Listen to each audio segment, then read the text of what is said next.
This is a story that will stay with you long after you've heard it. It begins on Christmas Eve, 1945, in the quaint town of Fayetteville, West Virginia.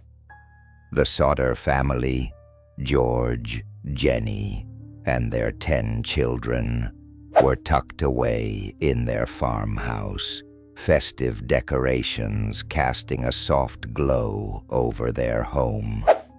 But by sunrise, their lives would change forever, and history would be haunted by the mystery of what happened that fateful night. A mystery that, to this day, remains unsolved.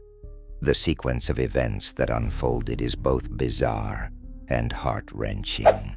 The fire started in the middle of the night.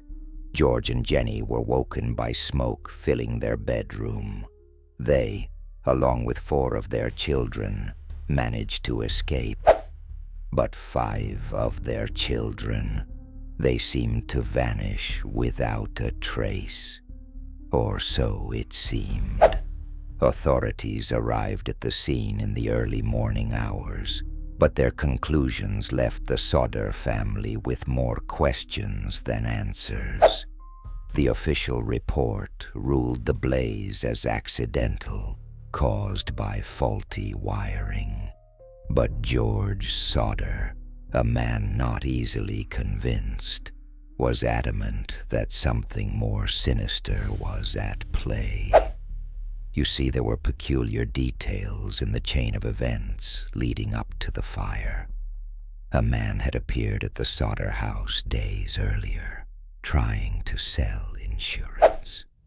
When George declined, the man ominously warned him that his house would go up in smoke, and his children would pay for it.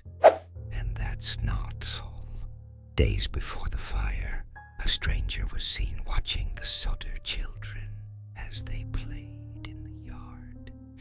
All these clues seemed too coincidental, too perfectly aligned.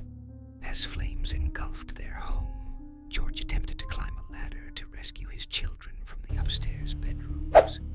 But the ladder, it was missing, later found tossed into a ditch far from the home. He tried another approach, driving his truck close to the house to climb on top of it. But strangely, both his trucks refused to start. It was almost as if someone had planned it all. And then there's the biggest question of all. Where were the remains? You'd expect to find evidence of the 5 children within the ash and rubble. Yet after a thorough search, no bones, no bodies, and no tangible trace of them was ever uncovered. Experts later stated that even under extreme heat, some skeletal remains or fragments should have survived. But there was nothing. The Sodders began to suspect foul play. They raised questions about the local fire department's response, or rather, lack thereof. The fire chief stated that the remains likely burned completely due to the intensity of the fire. Yet forensic experts argued that explanation was implausible.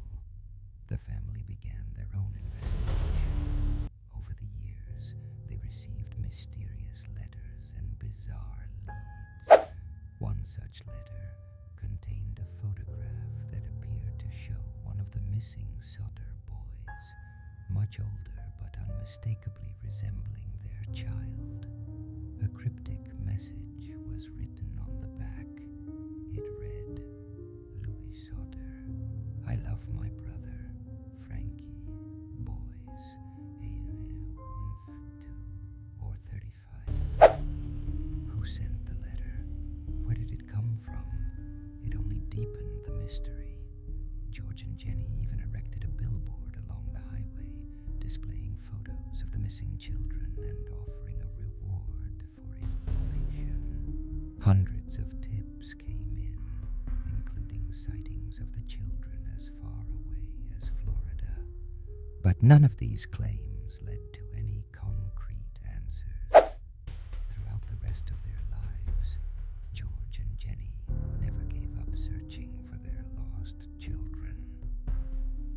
Jenny, in particular, harbored doubts until her final days.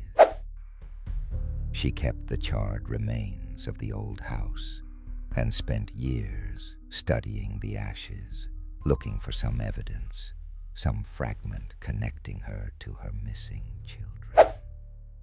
One theory surrounding the case suggested that the Sodder children had been kidnapped as retribution.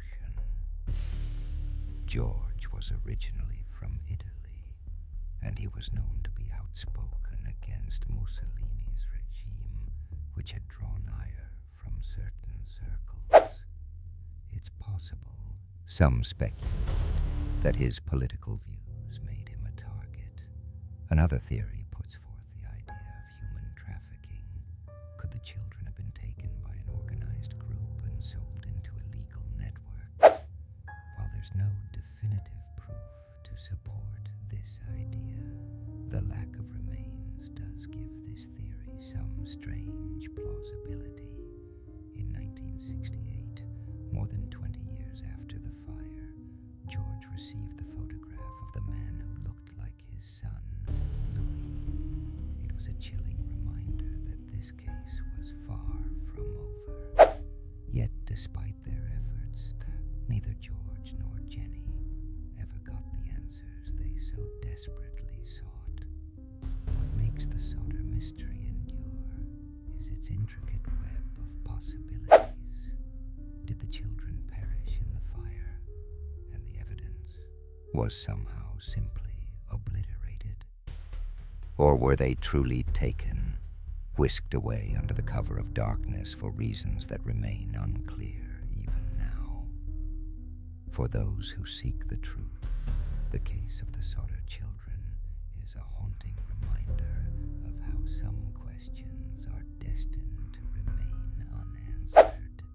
Today, the story stands as one of history's most perplexing mysteries, and as the years stretch into decades, the story leaves us with an unsettling realization.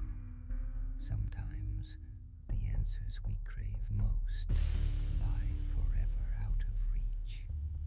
So what do you think? Was it an accident, or was it something far more sinister? The disappearance of the Sodder children continues to be a tale that is now discussed